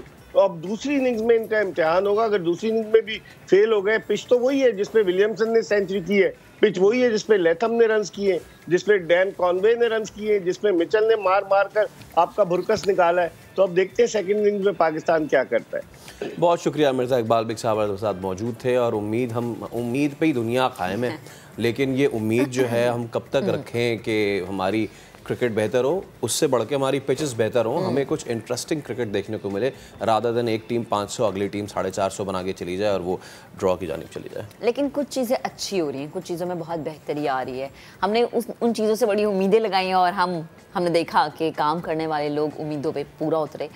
मैं पाकिस्तानी फ़िल्म इंडस्ट्री की बात कर रही हूँ। भारत की पाकिस्तान में मुदाखलत और बलूचिस्तान से गिरफ्तार किए गए भारतीय एजेंट कुलभूषण यादव की दहशतगर्द कार्रवाइयों पर बनाई गई फिल्म 2.5 चाल अब तक मुख्तलिफ वजूहात के बिना पर रिलीज़ नहीं हो सकी है। बहुत सारे रीज़न हो सकते हैं। मैं क्या बताऊँ, जो हमारे मेहमान आए हैं हम वो खुद बताएंगे, उनसे भी पूछ लेंगे एंड देन हम ये थोड़ी सी झलकियाँ भी आपको दिखा रहे हैं। तो हमारे साथ मौजूद हैं द लेजेंड, कुछ ऐसे किरदार निभाने वाले जिस पे दूसरे लोग सोचते भी नहीं हैं तो वो निभाएंगे क्या। हमारे साथ मौजूद अदाकार शमून अब्बासी साहब किसी तारुफ के मोहताज नहीं है और बहुत ही ज़बरदस्त अदाकार और उससे भी बढ़ के बहुत ही अच्छे इंसान। इसके अलावा जिनकी ये पूरी मेहनत है माशाल्लाह से, प्रोड्यूसर डॉक्टर इरफान अशरफ भी हमारे साथ मौजूद हैं। आप दोनों को वेलकम करते हैं सर। और सबसे पहले शमून भाई आपसे मैं बात का आगाज़ करना चाहूँगा। एक और बेहतरीन किरदार और एक और अनोखा किरदार, हम हमेशा से इस चीज़ को ये समझते थे कि पड़ोस मुल्क से जो हमारे हवाले से नैरेटिव बनाया गया वो नैरेटिव पूरी दुनिया में उसको बेचा गया। दोस्ती बिल्कुल होनी चाहिए और अच्छी चीज़ है, लेकिन अगर आप एक मुल्क के हवाले से इतना ख़राब नैरेटिव बनाएंगे, हमारे पार्ट पे ये जिम्मेदारी बन जाती थी कि हम जवाब दें इसका। तो इसके हवाले से आप क्या राय रखते हैं? देखिए, एज एन एक्टर कहूँगा मैं, सबसे पहली बात तो ये है कि as an actor as an artist जो है ना, वो एक्टर्स की कोई बाउंड्रीज नहीं है टेक्निकली, तो we do not hate any country, any nation, any religion, but जब बात आती है as a citizen of Pakistan, तो आप देखते हैं, आप इन लोगों की भी नैरेटिव्स देखते हैं जो इंडिया से पाकिस्तान के अगेंस्ट बनते हैं। अच्छा देखिए, पूरी ज़िंदगी हमने ये देखा कि अमेरिकन्स ने रशियंस को हमेशा विलन्स दिखाया, बिल्कुल है कि जब भी कोई मसला होगा तो वो रशियंस ही हमेशा पैदा कर रहे हैं। लेकिन आप रशिया जाएं तो कोई इतने बड़े विलन्स नहीं है भाई, ह्यूमंस हैं जी, बिल्कुल। उनकी अपनी ज़िंदगियाँ चल रही हैं, पॉलिटिकल डिसऑर्डर्स होते हैं कंट्रीज़ में। लेकिन अब मैंने नोट किया कि पिछले चंद सालों में नेटफ्लिक्स बहुत ज़्यादा उभरा है और सामने आया है, तो इररेलेवेंट तरीके से पाकिस्तान को टेररिस्ट, ड्रग्स, फलाना टिमाका, यानी कहानी कुछ और होगी, क्रिकेट पे बात बन रही है, लेकिन अचानक टेररिस्ट जो है ना वो अस्सलाम वालेकुम जनाब, वो सबसे बड़ा तो ये बड़ा, ठीक है जी। अब होता ये है कि पाकिस्तान से ज़ाहिर हम ज़रा टॉलरेंट हैं इस मामले में, मैंने देखा है। अभी मैंने बीजेपी के भी कोई खातून है अजीब सी, जिन्होंने कहा कि जी मुस्लिम जहाँ मिले उनको मारे, और बड़ा तकलीफ दे मुझे वो रिपोर्ट लगी। और अभी मैं देख रहा था 15-20 दिन पहले यहाँ पर हिंदुओं की कम्युनिटी प्रॉपर अपने फेस्टिवल्स कर रही थी फोर्ट ग्रैंड में, और हम उनके साथ थे, हम सब ने। तो आप ये देखिए कि हम कितना टॉलरेंट हैं इस मामले में। हमारे दोस्त हैं जो हिंदू कल्चर से और हिंदू रिलीजन से मौजूद हैं। क्रिसमस अभी गई है, हम लोगों ने इतना मनाया। तो ये लोग जब कहते हैं जी सेकुलर हैं और हम लोग आज़ाद सोच हैं, तो मुझे नहीं लगता। कश्मीर के मामला देख लें, वैसे देख लीजिए, तो जब 2.5 साल सामने आई है, और ये मैं ज़रा करेक्ट करता चलूँ कि अभी तक डेट आई नहीं है 2.5 साल, ऐसा नहीं है कि वो रुकी भी है, उसने भी रिलीज़ होना है। तो 2.5 साल के जब स्क्रिप्ट मेरे सामने रखा गया डॉक्टर साहब ने, डॉक्टर इरफान ने और डॉक्टर तैमूर शिराजी साहब ने, मुझे बात ये बड़ी अच्छी लगी कि somebody is actually now standing up to the point जहाँ पे डिटेल्स, एक तो डॉक्टर साहब खुद एक जर्नलिस्ट होने की वजह से जो है वो बड़ी डिटेल्स रखते हैं इन मामलात में, हिस्ट्री को लेकर, चीज़ों को लेकर। तो उसकी जो डिटेल्स हैं फिल्म की, वो ऐसे ही नहीं है कि जी कुछ 4 लड़के खड़े हुए और उन्होंने सोचा जी इंडिया के अगेंस्ट कोई फिल्म बना दी। सही, ठीक। अच्छा डॉक्टर साहब, आप मुझे बताएं कि 2.5 साल क्या स्टोरी है, मतलब माइंड में कैसे आया कि अच्छा इस चीज़ पे हमें कुछ बनाना है, कुछ दिखाना है, जवाब देना है, क्या माइंड सेट था पीछे? बेसिकली मैं, क्योंकि बलूचिस्तान से मेरी एजुकेशन है, मैंने साइंस कॉलेज कोयटा से एफएससी की, फिर बलूचिस्तान यूनिवर्सिटी में मेरी एजुकेशन है। तो ये जब 2003-4 में बलूचिस्तान के हालात में थोड़ी सी ख़राबी आई, तो उससे पहले का जो इन्वायरमेंट था बलूचिस्तान में, भाईचारा, मोहब्बत, मेहमान नवाजी बलूचिस्तान के लोगों की, उसका मैं समझता हूँ पूरे पाकिस्तान में कोई उस जैसा नहीं है। तो 2006 के बाद unfortunately target killing, sectarian killings, इसी तरह सेटलर्स की टारगेटेड किलिंग, ये चीज़ें जब वहाँ शुरू हुई तो वो एक डिफरेंस था वो उस बलूचिस्तान में जो इन सारी चीज़ों से पहले का था, और एकदम से एक फ़ेज़ आया। अब उस फेज़ के अंदर भी जब मैंने, क्योंकि वहाँ रहने की वजह से दोस्तियाँ थी, ट्राइबल लोगों के साथ इंटरेक्शन था, तो मैंने ये देखा कि बलूचिस्तान के लोकल लोग, नोटेबल ट्राइब्स के जो सरबराहान थे, लोग थे, उन्होंने इस चीज़ को मुस्तरद किया। उन्होंने कहा कि हमारी रवायात नहीं है, हम मेहमानों को, मज़दूरों को, रेडी वालों को, इनको मारना ये हमारी रवायत के अंदर नहीं है। और लाजमन कुछ ऐसा फैक्टर है जो इस पूरे स्टोरी के अंदर प्ले कर रहा है। तो उस चीज़ को लेके मैं भी ज़्यादा, क्योंकि सालों से वहाँ रह रहा था, एक बड़ा वहाँ हमारा टाइम था, एजुकेशन भी है वहीं की, तो मैं चीज़ों को ऑब्ज़र्व करता रहा कि ये है क्या। जब 2011-12 में मैं मीडिया में आया तो मैंने 250 टीवी प्रोग्राम बलूचिस्तान के ग्वादर से शुरू किए, और मैंने मकरान तक और जिस तरफ चमन तक मैं गया। तो इस पूरी जो स्टडी थी मेरी, जिसके अंदर बहुत सारे तजुर्बात से सालों के ऑब्जर्वेशन थी मेरी, उस पे बेस्ड मैंने ये देखा कि ये जो फैक्ट्स हैं सारे, इसको गैदर किया जाए और इसको एक फ़िल्म की सूरत में दुनिया के सामने लाया जाए कि एक्चुअली बलूचिस्तान में हुआ क्या। फिर इस चीज़ के एविडेंस तो बलूचिस्तान में बहुत पहले थे कि राव वहाँ इन्वॉल्व है और टेररिस्ट एक्टिविटीज़ के अंदर है, लेकिन जब कुलभूषण यादव अरेस्ट हुआ तो उसके बाद ये चीज़ पूरी दुनिया के लिए अब कोई ये सीक्रेट नहीं रहा। तो बेसिक कंसेप्ट मेरा ये था कि बलूचिस्तान के अजीम लोग जिन्होंने कुर्बानियाँ दी, और उस वक्त में भी जब इंडियन स्पॉन्सर टेररिज्म पीक पे था, जब लोगों को टारगेट किया जा रहा था, वहाँ के ट्राइब के सरकर्दा जो लोग थे वो पाकिस्तान के साथ खड़े रहे, उन्होंने कौमी परचम को गिरने नहीं दिया, वो अपने इदारों के साथ खड़े रहे, मुल्क के साथ खड़े रहे। तो बेसिकली अगर आप पूछें कि 2.5 साल से हम जो मेन इसका पर्पज़ है वो उन अनसंग हीरोज़ को खराज तहसीन पेश करना है जिन्होंने अपने मुल्क के साथ कमिटमेंट निभाई, जिन्होंने अपनी जानों का नजराना पेश किया, लेकिन वो इंडियन स्पॉन्सर्ड टेररिज्म के आगे झुके नहीं। तो ये बेसिक इसके पीछे जो थीम था वो ये था। सही। तो डॉक्टर साहब, इसको बनाने में, शूटिंग में कहीं कोई मसला, कोई सीन जब आप लोगों ने किया होगा तो यकीनन इस तरह की चीज़ों में मसले मसाइल, चैलेंजेस आते हैं, हर्डल्स आती हैं, तो कोई चीज़ अगर आप इसे शेयर कर सकें। देखिए, एक तो ये कि बलूचिस्तान के बारे में लोगों की परसेप्शन ये है कि वहाँ इस तरह का प्रोजेक्ट शूट और फिर इतने बड़े स्टार्स को ले जाना, जैसे शामून साहब वहाँ थे, आयशा उमर गई, हुमायूं अशरफ साहब गए, अदनान शाह टीपू गए, सलीम महराज गए, रशीद नाज मरहूम गए, उनकी आखिरी फिल्म थी हमारी जो उन्होंने शूट की। तो इस तरह से और कई लोग गए। एक बहुत बड़ा चैलेंज है ये। तो उसमें बहुत से लोगों ने शुरू में जब मैंने ये बात की कि हम ये फिल्म बनाने लगे हैं, क्योंकि बलूचिस्तान मेरे लिए तो नया नहीं था, मैं तो वहाँ की सारी चीज़ों से वाकिफ़ था, लेकिन बहुत से लोगों ने मुझे कहा कि ये नहीं हो सकता, इसमें ये प्रॉब्लम आएगी, टेररिज्म का थ्रेट है, बाकी चीज़ें हैं, बहुत चीज़ें। और फिर जब हम शूटिंग फेज़ में थे, इंडियन मीडिया ने तभी से हमारे खिलाफ प्रोपेगेंडा शुरू कर दिया। यानी जब बिल्कुल इनिशियल डेज थे शूट के, तब इंडियन मीडिया के ऊपर हमारे अगेंस्ट रिपोर्ट्स और ये सारी चीज़ें चलने लगी।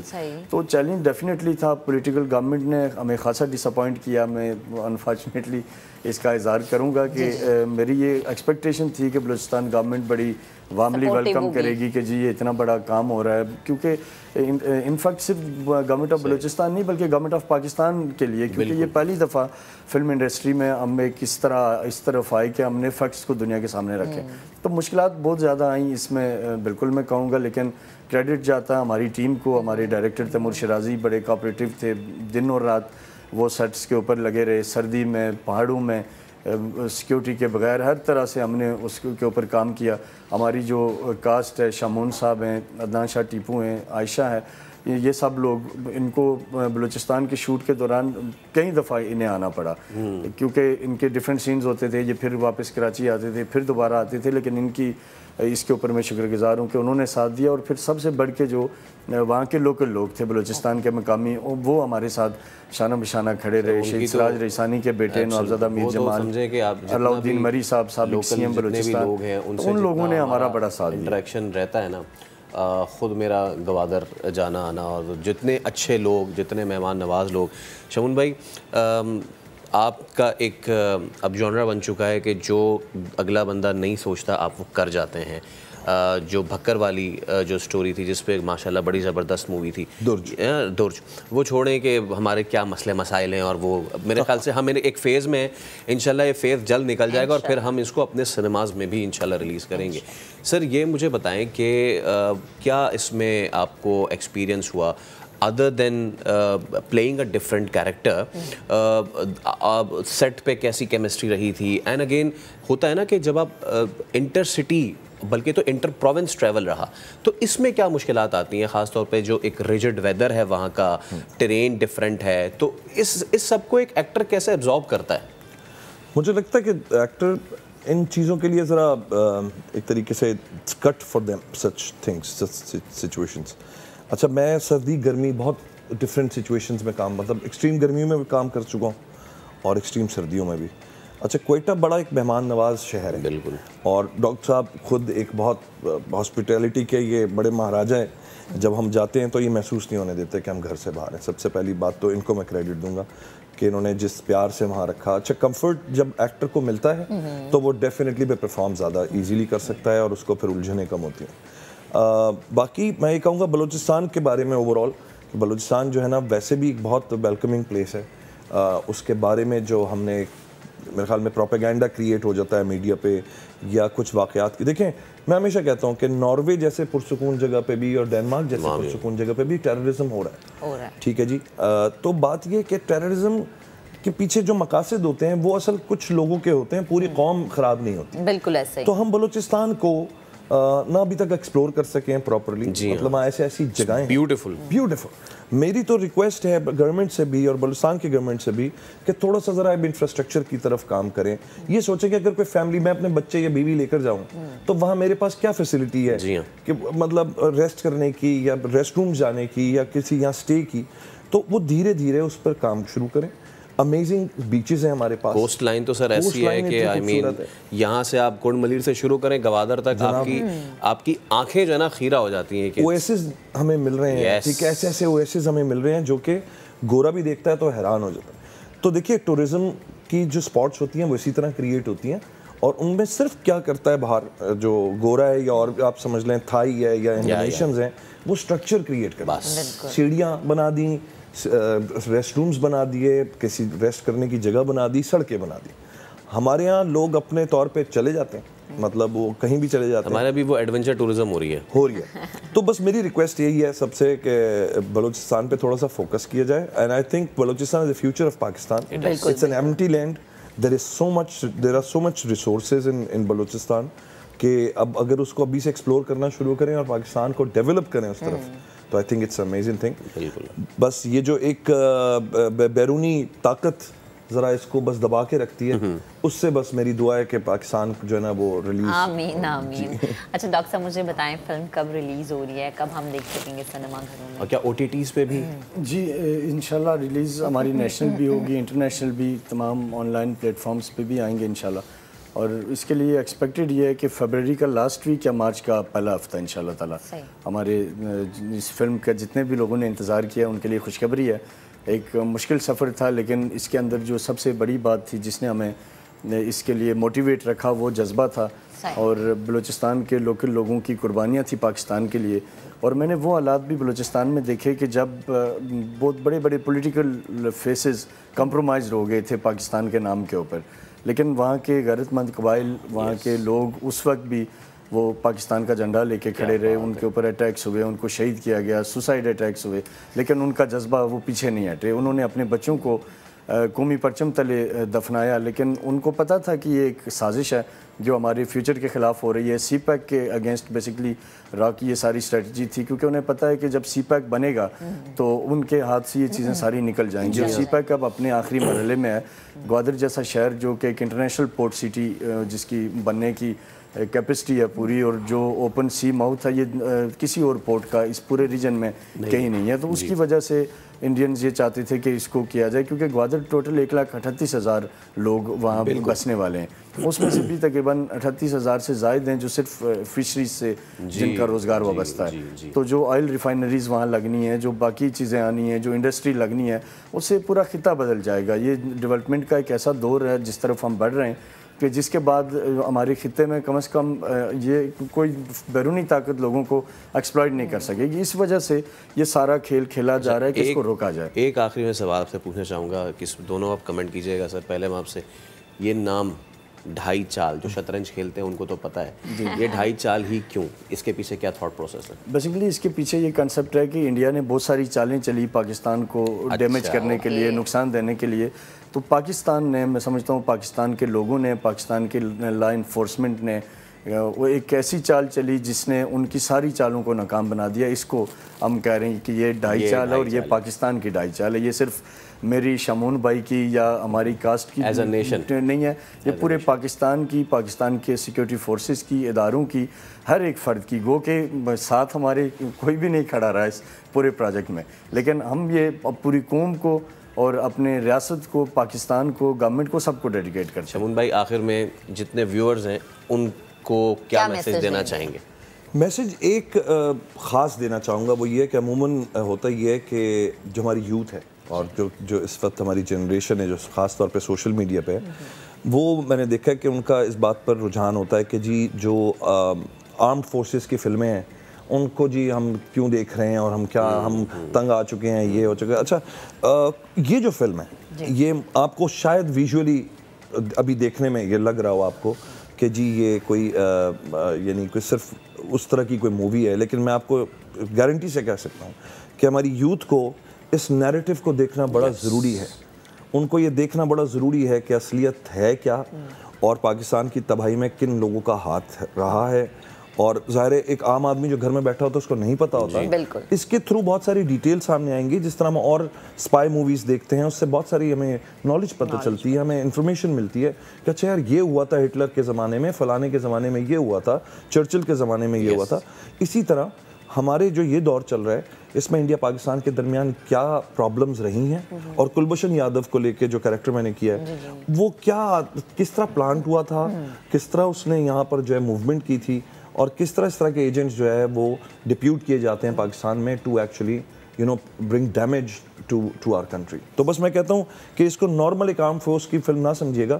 आर्म फोर्सेस भी बहुत मेहनत करती हैं फिल्में बनाने में, लेकिन लोगों ने मैंने देखा है थोड़ा सा ज़रा वो कर दिया है कि जी आर्म फोर्सेस की फिल्में हम क्यों देखें और ये वो, but this is a different movie, it's not just terrorism के against, completely private production, it's a private production, किसी गवर्नमेंट का इदारे का किसी हाँ ये खास बात इनपुट नहीं है। हाँ किसी जगह अगर हमसे पूछा गया कि स्क्रिप्ट के अंदर चीज़ें वो ज़रूर हमने एक्सप्लेन की, बट इससे ज़्यादा हमने कोई असिस्टेंस या किसी अच्छा डॉक्टर साहब 27 फरवरी और 3 मार्च की भी वैल्यू बताइएगा जरा, ताकि ऑडियंस को भी पता चले कि वो क्या है। 27 फरवरी तो वी ऑल नो है ना, चाय वाला वो तो है।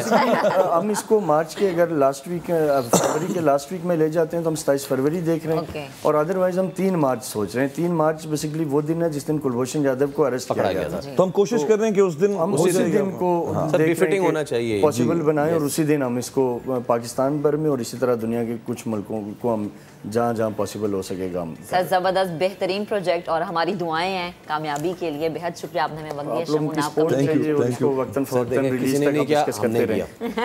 थैंक यू वेरी मच जी, it's a pleasure and talking to you sir as well, it's a pleasure talking to you. तो सबने जाना है और जैसे ये फिल्म आनी है सबने देखना है, क्योंकि हमने अपने लोगों को बताना है कि आपने अगर सीखना है तो फिर वो सीखें जो असल तारीख है, ना कि कहीं और से अडॉप्ट की हुई चीज़। एग्जैक्टली। चलें जी, आज के प्रोग्राम से इतने, आपसे मुलाकात करेंगे कल। अपना बहुत सा ख्याल रखिएगा। अल्लाह हाफ़िज़।